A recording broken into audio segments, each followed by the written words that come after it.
आचार्य जी, मेरी एक जिज्ञासा है। आज संस्था के एक साथी के व्हाट्सएप अपडेट में एक वीडियो देखा, तो उससे भीतर से दो तरह की प्रतिक्रिया हुई, तो उसको आपके सामने रखना चाहूंगी। तो उस वीडियो में एक छोटी बच्ची वो आत्मज्ञान के प्रकाश में वो वाली पंक्तियां गा रही है, और उसके पीछे शायद अभिभावक रहे होंगे, वो उन पंक्तियों को दोहरा रहे हैं। तो वो देख के पहली प्रतिक्रिया तो ये थी कि ये अच्छा है, इस बच्चे को सही माहौल मिल रहा है, और ये बहुत कुछ ऊट-पटांग गाने से बच रहा है। फिर दूसरी प्रतिक्रिया ये थी कि जो आमतौर पे बच्चे होते हैं, उनको ये शब्दों के मतलब नहीं पता होते, ताप रहित, निराश, निर्मम। तो लगा कि शायद संभावना है कि अभिभावक ने याद दिला उनको, बच्चे को याद करवा दिया और बच्चा अब उसे बस गा रहा है। तो फिर ये चीज़ से थोड़ा-सा असहजता हुई कि क्योंकि आपसे ही सीखा है कि अगर मतलब नहीं पता तो उस चीज़ को गाने का कोई अर्थ नहीं है। तो और ये चीज़ प्रासंगिक इसलिए है क्योंकि जैसे मैं खुद भी अभिभावक हूँ और मैं शिक्षा से ही जुड़ी हुई हूँ, तो एक टेंडेंसी रहती है कि बच्चे को कुछ बहुत ज़्यादा सुंदर, चाहे उसको अभी नहीं समझ आए पूरी तरह से, वो बस पकड़ा दो। अम, चाहे वो उसको आत्मसात कर पाए या नहीं। तो एक ये प्रश्न था कि ये 2 प्रतिक्रियाओं को समझने की कोशिश थी। और एक इसी से जुड़ी हुई बात ये है आचार्य जी कि थोड़ी देर बाद एक पुस्तक के बारे में वीडियो आया, बच्चों को बड़ा करने के सूत्र, परवरिश के सूत्र। उसके लिए जो वीडियो था, उस वीडियो के पीछे एक बैकग्राउंड ऑडियो था, और वो ऑडियो में आप वो पंक्ति गा रहे हैं आत्मज्ञान के प्रकाश में, और उसमें शायद एडिट करके उस बच्चे की आवाज थी। और उससे ऐसा सेंस आ रहा था कि आप आगे गा रहे हैं और बच्चा आपको फॉलो कर रहा है। तो ये देख के भी थोड़ी असहजता हो गई कि ऐसा तो, एटलीस्ट मेरी नॉलेज में ऐसा तो यथार्थ नहीं है कि आपने समक्ष खड़े होके किसी बच्चे को ऐसे अपने पीछे गवाया हो। तो वो फिर मुझे थोड़ा-सा ऐसे लगा कि अगर हम ऐसे ऑडियो एडिट करके इस्तेमाल कर रहे हैं, तो शायद जो बात आप बोल रहे हैं उसके प्रति हमारी सत्यनिष्ठा नहीं है। तो ये भी एक चीज़ थी जो मैं आपसे समझना चाहती थी। जी। Johnny Johnny yes papa, eating sugar no papa, telling a lie no papa, open your mouth ha ha हा। इसमें असहजता नहीं हुई थी? एक पहली तो प्रतिक्रिया यही थी आचार्य जी कि ये अच्छा है, बच्चे को कुछ अच्छा ही मिल रहा है। कुछ अच्छा नहीं मिल रहा है, जो मिल रहा है उसका अर्थ समझा दीजिए। अगर बच्चे को समझ आ रहा है, अगर इसका आ रहा था समझ जॉनी आए जॉनी का। बच्चे को कि समझ में तो उतना ही आएगा ना जितना आप समझाने का प्रयास करेंगी। ज्यादा असहज हो जाओ तो वो असहजता नहीं है, वो विरोध है। समझाने का प्रयास कहाँ है? आपका प्रश्न ये भी हो सकता था कि बच्चे को ये बात समझाऊं कैसे, पर आपके प्रश्न में जानने की कोशिश कम है, आक्षेप और आपत्ति ज्यादा है। मुझे नहीं मालूम आप किस वीडियो की बात कर रही हैं जिसमें मेरे आवाज के साथ बच्चे की आवाज है, पर आप कह रही हैं कि यथार्थ में ऐसा नहीं हुआ था कि मैंने गाया, मेरे पीछे बच्चे ने गाया। जी। वीडियो एक माध्यम होता है जिसमें कहीं लिखा हुआ है कि वो जो रिकॉर्डिंग है वो सचमुच वैसी ही है जैसी हुई थी। आपको जो भी वीडियो आता है वो तो सारे एडिटेड रहते हैं। आप मुझे जहां से देख रही हैं, ये कैमरा क्या वहां से ही देख रहा है, ये कैमरा क्या वहां से देख रहा है, तो आपके लिए तो यथार्थ वो भी नहीं है कि वो कैमरा जो रिकॉर्डिंग करेगा। और कोई वीडियो ऐसा नहीं रहता जिसमें कुछ ना कुछ एडिटिंग ना की गई हो, और एडिटिंग तो बहुत लंबा चौड़ा काम होती है।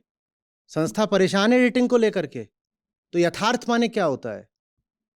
जो सत्य की ओर ले जाए वो यथार्थ है। ये मुझे प्रश्न ही समझ में नहीं आ रहा कौन सी बुद्धि से आ रहा है कि उस बच्चे ने तो अलग गाया था आचार्य जी और आपने अलग गाया था, तो दोनों के गाने को मिलाकर के एक वीडियो क्यों बना दिया? ये तो झूठ हो गया। ये समझ में ही नहीं आ रहा कि ये क्या है। प्रश्न ये भी हो सकता था कि बच्चे को निराशी, निर्ममो, विगत ज्वर, युद्धस्व के अर्थ कैसे समझाएं। पर उस दिशा में बुद्धि जा ही नहीं रही है।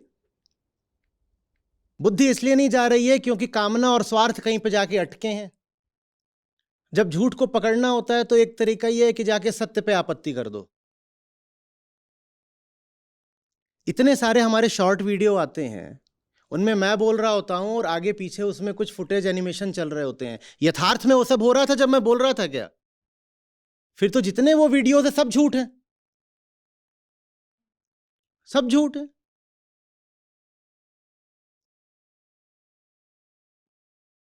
जनगण मन अधिनायक जय है। अधिनायक कौन है बताइएगा? आपकी इतनी उम्र हो गई, उसका अर्थ पता है क्या? तब असहज नहीं हुए आप, तब असहज नहीं हुए। कौन है अधिनायक? लेकिन बच्चे तक कोई काम की बात पहुंचानी है तो हम बहुत ऑकवर्ड हो जाते हैं, कैसे पहुंचा दे, कितनी गलत बात हो गई, माय गॉड पाप हो गया। आपने कितनी बार राष्ट्रगान गाया होगा, सोचिए, अर्थ पता है राष्ट्रगान का?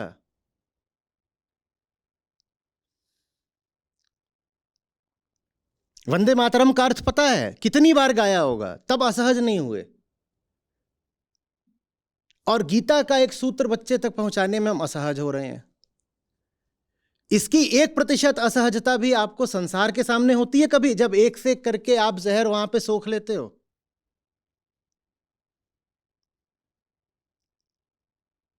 या बात यह है कि दुनिया अगर 1% भी ठीक है तो उसको पास कर देना है, और कोई संत हो, ज्ञानी हो, कृष्ण हो, उनमें अगर 1% भी संदेह लग रहा है तो उनको रोक देना है। ये डबल स्टैंडर्ड्स नहीं है क्या? दुनिया में अगर 1% भी कुछ लग रहा है कि ठीक है तो कह दो पास करो, पास करो, निकालो निकालो, क्योंकि उससे कामना पूर्ति होती है। और कृष्ण की बात को लेकर के या ज्ञानियों द्वारा दी गई किसी विधि को लेकर 1% भी कहीं आपत्ति हो जाए तो उसको वीटो कर दो, ब्लॉक कर दो।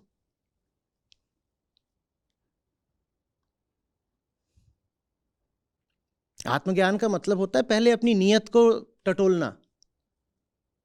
एक भी वीडियो नहीं है जो अनएडिटेड हो, एक भी नहीं है। और अनएडिटेड आ गया तो आप देखेंगे नहीं उसको, आप ही नहीं देखेंगे।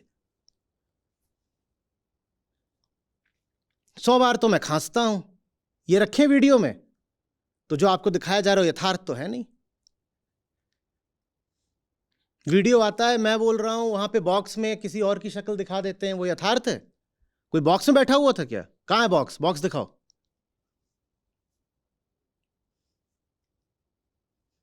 कहां है?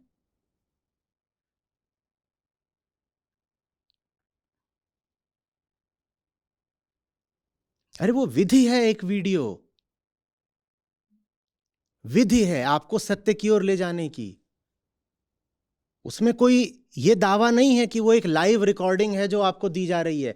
लाइव से अगर फायदा होता होगा तो लाइव दे देंगे, और उसमें कुछ एडिट्स करने पड़ते होंगे, उससे आपको लाभ होता होगा तो एडिट्स भी किए जाएंगे।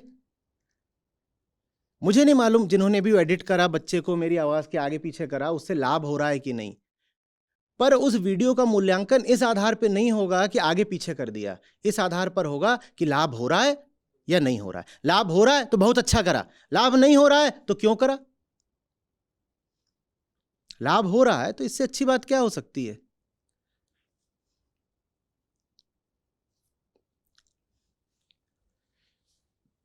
कितनी ही बार कही गई बात की उपयोगिता और असर, प्रभाव बढ़ जाता है। उदाहरण के लिए मैं क्लाइमेट चेंज पर कुछ बोल रहा हूं, या मान लीजिए मैं पशु क्रूरता पर कुछ बोल रहा हूं। अब केदारनाथ पर एक मेरा वीडियो है, मानिए, ठीक है, जहां मैं बता रहा हूं घोड़ों की क्या दुर्दशा है। उसमें स्क्रीन पर घोड़ों की दुर्दशा की फुटेज चल रही है, पीछे से मेरी आवाज आ रही है, तो आप बोलेंगे ये तो नकली बात है। जब आचार्य जी बोल रहे थे तो आचार्य जी के सामने घोड़े तो चल नहीं रहे थे। ये बातें दो क्यों मिलाई गई? जब आचार्य जी बोल रहे थे उस समय घोड़ा तो था नहीं, मैं तो वही बैठी थी, घोड़ा तो मुझे दिखा नहीं। तो अब जब ये वीडियो बनाया गया है तो इसमें पीछे आचार्य जी की आवाज और आगे ये घोड़े चल रहे हैं, ये तो झूठ है। अरे ये बड़ा उपयोगी झूठ है। और जिस पैमाने पर आपने इस छोटी सी बात को झूठ कह दिया, वही पैमाना आप जरा संसार पे लगाइए, और वहां उनके जो हिमालय जैसे झूठ हैं उनको भी झूठ कहने की हिम्मत दिखाइए। उनके तो हिमालय जैसे झूठ भी स्वीकार है, क्योंकि उनसे आपकी कामनाएं पूरी हो रही हैं। और यहां एक राई बराबर विधि भी लगा दी जाए तो आपत्ति आ जाती है कि ये फुटेज क्यों लगा दी, ये क्या कर दिया, वो क्यों कर दिया। मैं तो बोल रहा हूं विधि तो लगानी होगी, बल्कि हम गुनहगार रहे हैं विधियां कम लगाने के। विधि न लगाएं तो वो जो वीडियो है जिसको देख करके आप हमारे पास आई, आज भी आप उन्हीं को देखती हैं, उन वीडियो से कोई देखेगा नहीं। आपको क्या लग रहा है जो थंबनेल बनती है उसका कोई ताल्लुक है वीडियो के अंदर के माल से? कतई नहीं।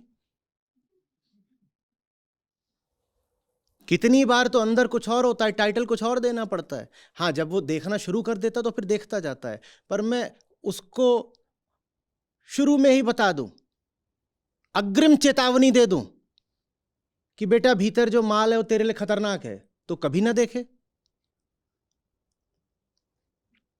ये केवल का काम क्या है, ये एक एक वीडियो के 4 थंबनेल बनाता है दिन में।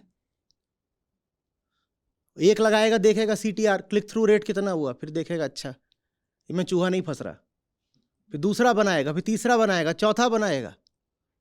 अभी आज सुबह वाले में इसने 2 लगाई हैं, एक मोहिनी एक कामिनी, मस्त चल रहा है।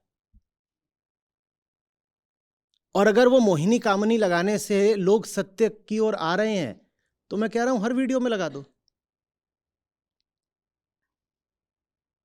ये आप एक कविता है, पढ़िएगा, खोजिएगा, आप ही डालिएगा ऐप पर आज, कि एक जादूगर था, जाने कौन था, वो जाता था, लोग उसकी बात नहीं सुनते थे।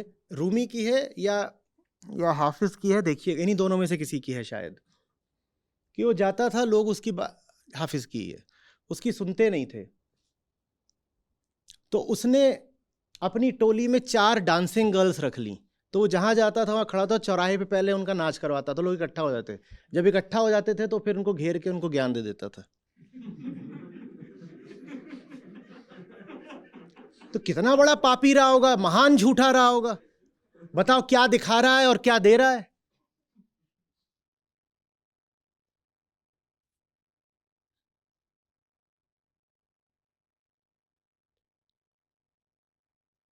माने रोकने वाले, काम को रोकने वाले जितने तरीके हो सकते हैं वो सब सच के ऊपर ही लगा दो, और झूठ को पूरी आजादी दे दो कि वो येन केन प्रकारेण साम दाम दंड भेद, जितने तरीकों से हो सके झूठ अपनी सत्ता का प्रसार कर ले। झूठ के ऊपर कोई बंदिश नहीं लगानी है।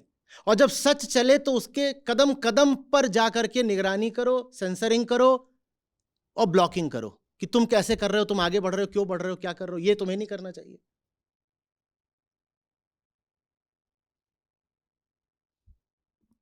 मैं कभी मल को टट्टी बोल दूं तो ये कमेंट्स में आपत्ति करनी शुरू कर देते हैं, कैसी भाषा, अच्छी छी।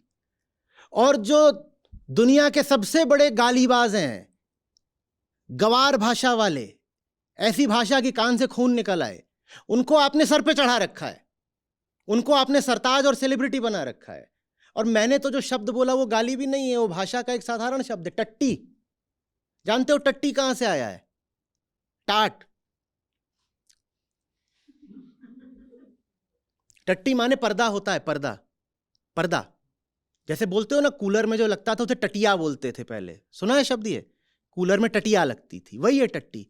पहले लोग उस पर्दे के पीछे जाके मल त्याग करते थे, तो मल त्याग करने की घटना को ही टट्टी बोलना शुरू कर दिया गया।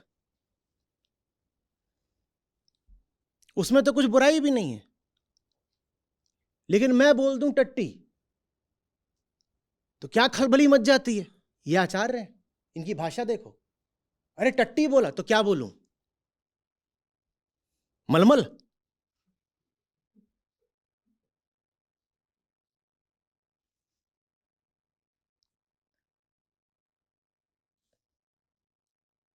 सारे नियम कायदे मेरे ऊपर लगा दो, क्योंकि हम सही काम कर रहे हैं, और बाकियों को फ्री रन दे दो, खुला लाइसेंस दे दो, वो कुछ भी धमाल मचाएं, वहां बोलने मत जाना, क्योंकि वहां बोलोगे भी तो तुम्हारी सुनेगा कौन।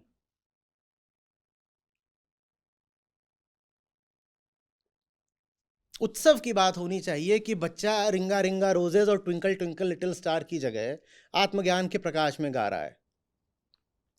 उसकी जगह खड़े हो गए विरोध में डिसेंट लेकर के। इस डिसेंट का मैं कह रहा हूं 1% भी उनके खिलाफ कर दीजिए ना, जिनके खिलाफ करना चाहिए। करा आज तक? वहां तो स्वार्थ और नौकरी और पैसा आड़े आ जाते हैं। किसको छोड़ा है? कृष्ण ने कपट से वध करा दिया। आज तक लोग लगे हुए हैं, बड़े कपटी थे, कपट से वध करा दिया, गलत काम किया।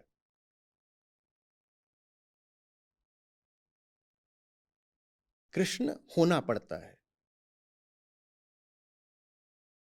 सत्य को जिताने के लिए जो विधि लगे ठीक है। तो अश्वत्थामा हतो नरो वा कुंजरो वा बिल्कुल ठीक है, क्यों नहीं? दुर्योधन को राजा बनाना है क्या?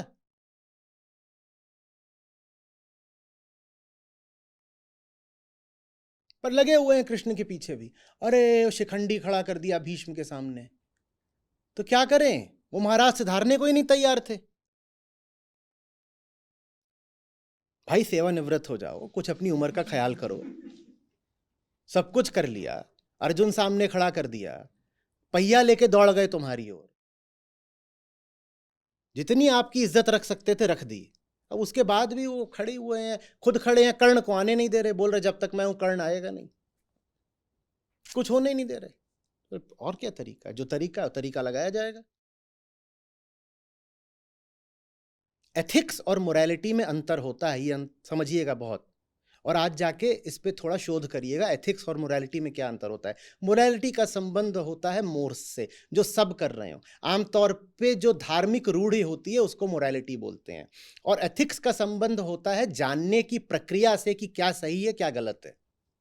मोरालिटी पका पकाया भोजन होता है, आपको दे दिया जाता है ये करो ये ना करो। एथिक्स कहता है हमें नहीं पता क्या सही है क्या गलत है, हम जानना चाहते हैं क्या सही है क्या गलत है। What is the process of determining right and wrong, ये एथिक्स है। एथिकल बनिए, मोरल नहीं। और एथिकल आदमी को अक्सर इमोरल होना पड़ेगा। रिलीजन मोरालिटी के साथ चलता है, अध्यात्म एथिक्स के साथ चलता है, दोनों में अंतर है। मैं तो जिंदगी भर इमोरल रहा हूं, आप तो मुझे नहीं छोड़ने वाले। हाँ, एथिक्स से कभी मैं नहीं डिगा।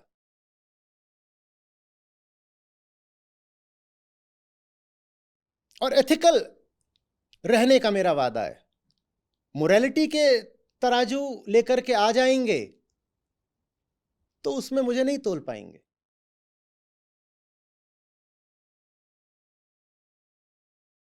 सच के आगे सर झुका रहेगा, इसकी शपथ है।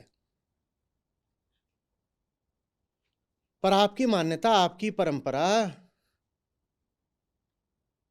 आपके मानदंड, आपके पैमाने, आपके स्टैंडर्ड्स, मैं इनका सम्मान करूंगा, कोई गारंटी नहीं। उसके बाद आउटरेज मचती है, ओ माय गॉड। मचने दो, तुम मचाओ हम भूल जाएंगे। यही हमारा जवाब है।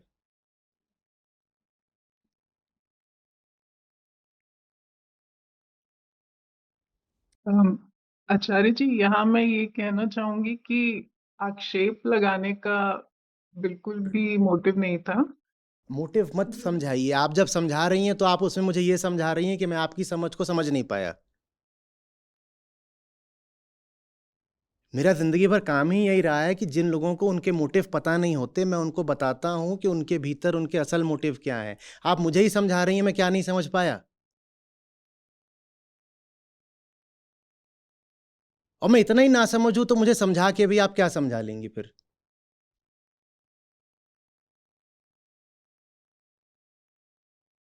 मेरा काम है आपको समझाना कि आपकी समझ कहां से उठ रही है।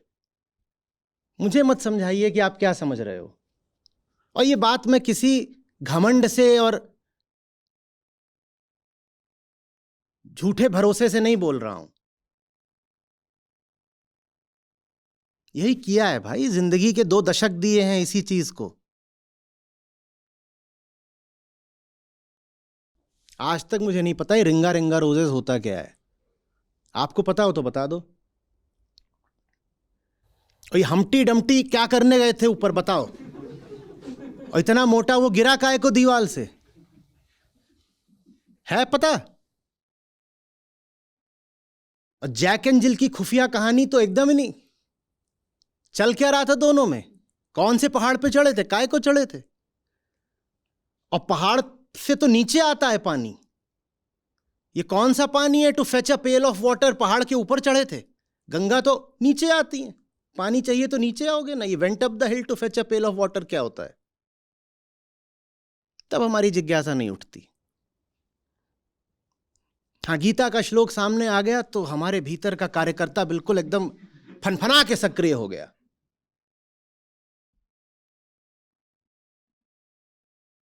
और कौन सी शीप है वो? वाह वाह, ब्लैक शीप।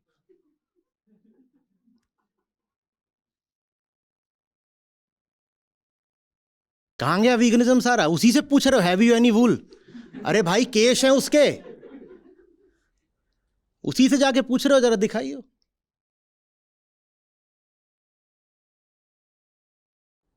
किसी को नहीं छोड़ते, एक कहीं से कहीं कुछ निकाल लो। और इसका राम ने सीता का त्याग क्यों किया? बाली को ऐसे काहे को मारा? रामकृष्ण ने फलाने काम क्यों किए? वो विवेकानंद अमेरिका में मच्छी खा रहे थे, सिगार पी रहे थे। निसर्गदत्त ने ये कर दिया, गांधी ने वो कर दिया। मैं पूछता हूं कि ये दृष्टि कैसी है जो सत्य के हमेशा छिद्रान्वेषण में लगी रहती है कि कहीं से कोई खोट दिख जाए। और खोट खोजोगे तो दिख तो जाएगी। और इसीलिए ये भी एक वजह है कि मैं कहता हूं कि उनके चरित्र पर मत जाओ, सिर्फ जो उन्होंने बताया है वो देख लो। क्योंकि उनके चरित्र पर जाओगे ना तो भीतर का वही उद्यमी कार्यकर्ता सक्रिय हो जाता है। वो वहां क्या करेगा? खोट निकालेगा। अब कृष्ण के चरित्र में खोट निकाल के आप गीता से दूर हो जाओगे। तो इससे अच्छा है कि बस चुपचाप गीता के पास रहो, कृष्ण के चरित्र में घुसो ही मत।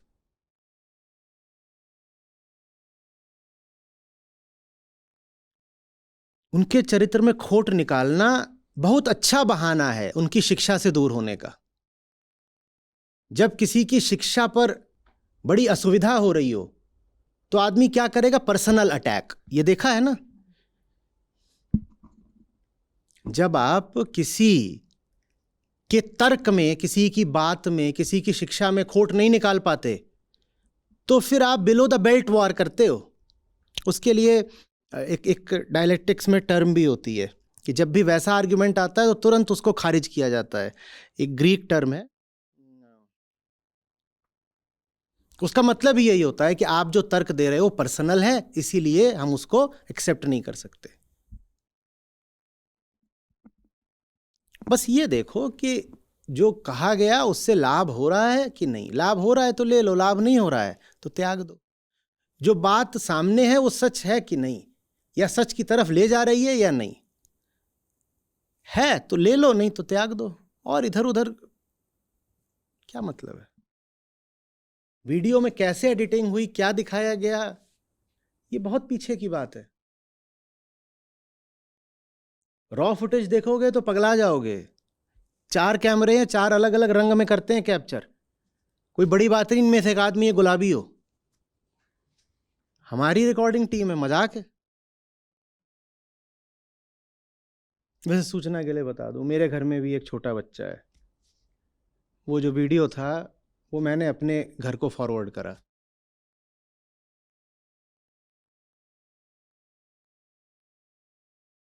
जिसकी अभी बात हो रही है, आज सुबह ही। और मैंने वहां लिखा कि एक ये भी बच्चा है। मेरा आशय यही था कि ये जैसा बच्चा इसको देखो, और एक हमारे घर में है वो उद्यमी शैतान, उसको देखो। वो पेपा पिग से आगे नहीं निकल पा रहा। हीरे पर अगर धूल भी लगी हो तो धूल हटाते हैं, हीरा नहीं। बस ये सूत्र अच्छे से समझ लीजिए। और हीरा अक्सर खदानों में ही होता है, वो मिलेगा तो अनकट अनपॉलिश्ड ही होगा और धूल तो उस पे होगी। हीरा जब मिले और उस पे धूल हो तो हीरे पे आपत्ति नहीं करते, क्या करते हैं? धूल हटाते हैं। धूल हटाने पे ध्यान दीजिए, हीरे कोई मत फेंक दीजिए। My name is Vivekanand and I am from Nepal, sir. Sir एक छोटा सा कविता है। ये सत्य शब्दों की बारिश में मैं भीग भीग के नहाने आया हूँ। अहंकार मेरा पूर्ण रूप से मिटे, नीम का लड्डू खाने आया हूँ। मैं तो कृष्ण की मधुर वाणी में कन कन को नहलाने आया हूँ। अमृत रूपी राम नाम का प्याला हृदय में भर के ले जाने आया हूँ। सूरज की चमकती हुई रोशनी से मैं अपना अंधेरा मिटाने आया हूँ। अंदर अपना दिया जलाकर आनंद का रसपान करने आया हूँ। धन्यवाद।